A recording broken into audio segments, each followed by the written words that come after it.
Hello everyone, it's Anett from Hungary in the center of Europe. We are going to craft now 2 shadow box cards together, and I chose unique color combinations for each of them, and I really hope that you are going to step out of your comfort zone and create these 2 cards with me.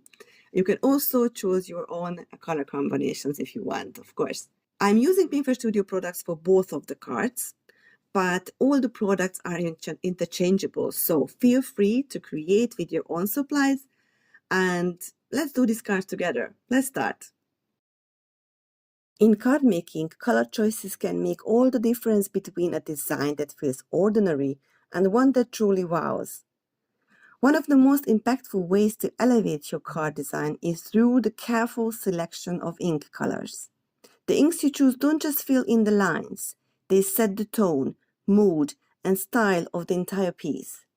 Whether you are aiming for a bold, vibrant look or a soft, elegant design, the right ink colors are key to bringing your creative vision to life. The internet is a treasure trove of inspiration, offering countless color palettes to explore that can be the perfect starting point for your planning of your next card. From dreamy pastel combinations to high contrast, daring color pairings, let your creativity soar by exploring colors you wouldn't typically reach for. The result will be fresh, vibrant, and guaranteed to make your design stand out. I've selected and printed beautiful, unique color palettes from Pinterest in 6x6-inch format. While you can always find new inspiration online or in the nature or when you're traveling or even generated by artificial intelligence, having these palettes printed out is incredibly handy. I keep them in my drawer, and whenever I need a spark of creativity, I simply pull them out. Sometimes a palette perfectly matches the idea that I already have in mind, and other times the colors inspire me to create a completely new mood for my card. It is a simple yet effective way to stay inspired and keep the creative flows going. When selecting ink colors inspired by these palettes, think about how they'll interact with each other on your card. Different color combinations can evoke a variety of moods and emotions. Big contrast colors, bold hues, they bring energy and excitement, and they add drama and create focal points that draw the eye. On the other hand, soft, muted tones like soft grays or dusty pinks or faded greens, they create a calming feel. They bring a sense of sophistication. The balance between muted tones and pops of bright color can create stunning depth and dimension. When designing cards, sometimes less is more. Limiting your color palette to just a few carefully chosen shades can create clean, cohesive look that allows the design elements to truly shine. A minimal color palette also gives your card a sense of harmony, making each color choice feel intentional and impactful. Keeping your palette simple can elevate the overall design, letting your creativity come through in a sophisticated and polished way. In addition to color, adding a touch of bling or shine can make your cards even more eye-catching. Gold accents and metallic foils, sparkly embellishments like sequins or glitter instantly add a luxurious feel. Whether you are aiming for elegance or a bit of festive fun in Christmas, a little bling can go a long way in taking your card to the next level. I selected 2 color palettes for my card set. I love the lilac pink colors together with the yellow oranges. I wouldn't typically reach for this pairing because they don't mix well. They create a muddy brownish color that is not pretty at all, but they are full of life together and so energetic.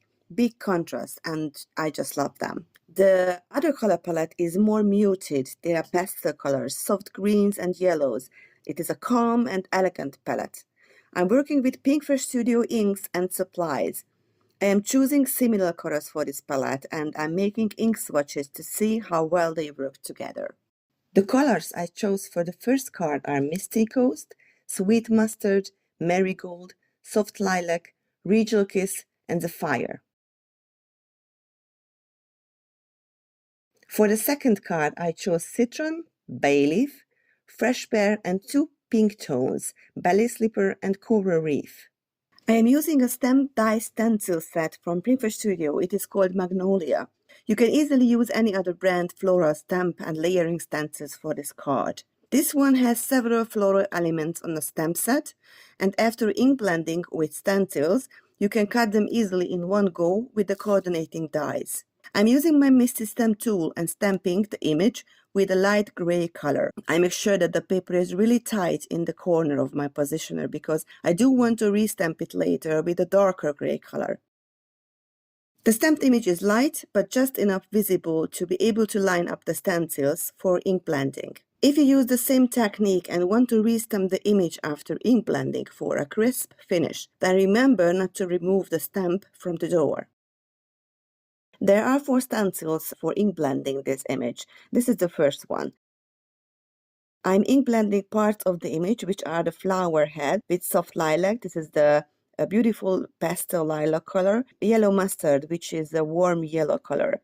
Remember, if I blend those two colors together, I get a muddy brownish color. So I try not to mix those colors very much, just a little bit. It is a challenge, but I love challenges. I make circular movements with my brush to the right and also to the left, because I want that the bristles reach every nooks and crannies. I'm creating gradients. I like when the coloring is not even. The gradients give an organic feel and create interest. I color only parts of the flowers. I leave room for the yellow too. Remember, I don't want to blend these two colors together because of the muddy brown. When I'm switching to another color, first I clean my stencils because I don't want my brush pick up the other color. I use a microfiber cloth to clean my stencils. If I use a color that stains the stencil, I just spritz some rubbing alcohol on the stencil or the cloth and it easily removes all the stains. Now I am blending the yellow parts, which I left white. Just a touch of yellow adds a lot of sunshine and happiness, don't you think? I'm ink blending with a light hand for a soft, not very saturated finish. Look at the reveal, isn't it lovely? With the second stencil, I am coloring all the leaves. I'm using 2 colors again. Misty Coast, this is a light gray, and Sapphire, which is a gorgeous, elegant, deep blue. I'm only ink blending parts of the leaves and leave some white for the second color. I use the blue with light hand in some places and dark on others. I really like to create some gradients inside the leaves, but most of these leaves are so tiny that I don't work on that too much.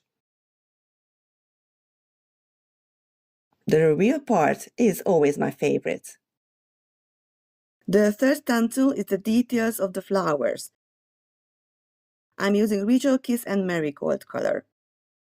I'm creating some color variations and gradients with ink blending, but I'm more careful not to blend the 2 colors together because these are really juicy dark colors. The fourth stencil is all the details in the leaves, and I'm only using the Sapphire ink.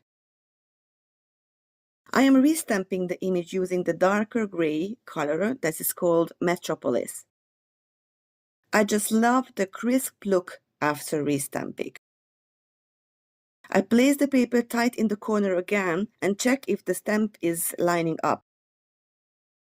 I use a dark gray, not black, for a softer look. You can use any floral images that you have in a stash that you can layer to a nice cluster.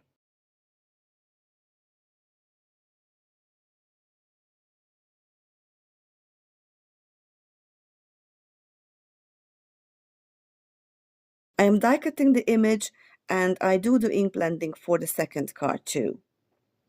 The inks I chose for the second card are Coral Reef, Belly Slipper, Fresh Pear, Citron, and Bay Leaf. This stamp set is called Wines and Roses, and it is very similar to the first one, just the images, the flowers are different. I'm doing the same I did on the first card. I am stamping the image with a light gray ink. I leave the stamp in my stamp positioner for restamping later with a darker gray or black.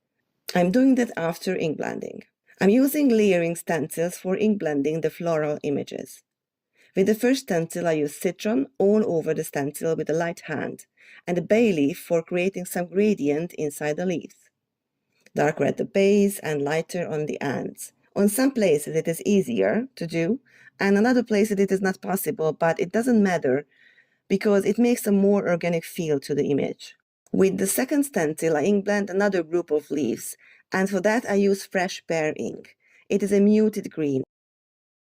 The third stencil is most of the roses. I'm using a light soft pink shade. This is Ballet Slipper. The fourth stencil are the remaining roses, and for that I'm using another pink shade. This is Coral Reef. Remember, we don't go for perfection because nothing in nature is perfect either. We do have two more stencils, and with these I color all the details on the roses. Don't worry too much if you think that maybe you made it too saturated here and there, because dye inks dry back a bit, so they get lighter and smooth out with drying. But overall, it is always better to start with a light hand and add a layer or more ink if it needs more saturation. I created some frames using the Pinkfish Studio notched corner frame die set. I cut two pieces of each size. I stacked and glued them together for making them stiffer, sturdier. You can choose any kind of frame die for this part, or you can also use nested frames in any shapes. For a shadow box card like the one I'm creating now, I always cut out a couple of frames and glue them on top of each other to make it stiffer and sturdier. That way it won't bend and break when I adhere the cutouts on it. For the first card, you need a top-folding A2 size card base, and for the second card, a side-folding A2 size card base. I'm using the floral backdrop cover plate die. I love creating texture with cover plate dies and press plates. I'm die cutting the cover of the second card with that.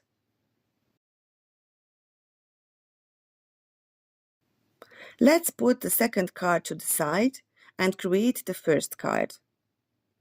I'm ink blending a beautiful gradient starting from the center using sapphire ink and a big blending brush. Start in the center, really saturate it and blend the color to the sides. Layer more color in the center, and as it loses the ink, drag some to the sides. It is always easier to do a nice gradient with a big, soft brush. With the vibrant dark blue, I create depth to the design. Next, I die cut it using another gorgeous cover plate die. It is called Charming Stitched Florals. I am creating shadow box cards, and for this shadow box, I cut a piece of cardstock that is just as long as the long side of the frame. I'm using a scoring board, and I score it on the long side 5 times, with 3/4 inches between the scoring lines. I cut it on the 5th line, and I accordion fold it. I'm creating a zigzag fold.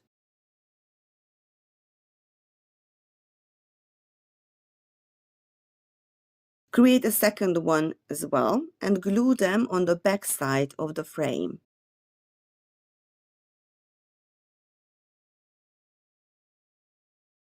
Then adhere this shadow box on the card front in the center. I like to use liquid glue because it leaves me a little wiggle room. I can adjust it a bit if my placement is not perfect. I push the shadow box down to adhere it to the card front. Now we have a lovely pop-up shadow box that can be flattened for sending in an envelope, and it pops up when you take it out for display. You can decorate it with the beautiful florals we created before, add your favorite sentiment and some bling. This color palette is high contrast, bright and fun. The blue creates depth and dimension. The pop-up frame adds interest and even more dimension. The second card is created very similar. I made 2 frames, a big one and a smaller one. I cut paper strips in the size of the frame's longer side and created the same accordion fold pop-up mechanism as before. I adhere the shadow boxes on the front of the card base in the center. I decorated it with the yellow-pink roses and some glitter drops. I arranged the die cast diagonal. I decorate the left bottom and the right upper corner. Leave the other corners empty. The design needs empty white space, room to breathe. I place the sentiment in the center. I stamped it with the darkest color of the design and raised it with a little bit of foam tape. It is a pastel muted color combination with a little white texture and big dimension. It is calm, elegant, and delicate, perfectly suitable for a wedding card, for example. I really hope that you like these color combinations and design and make them using your own supplies. I encourage you to step out of your comfort zone and experiment with different color combinations.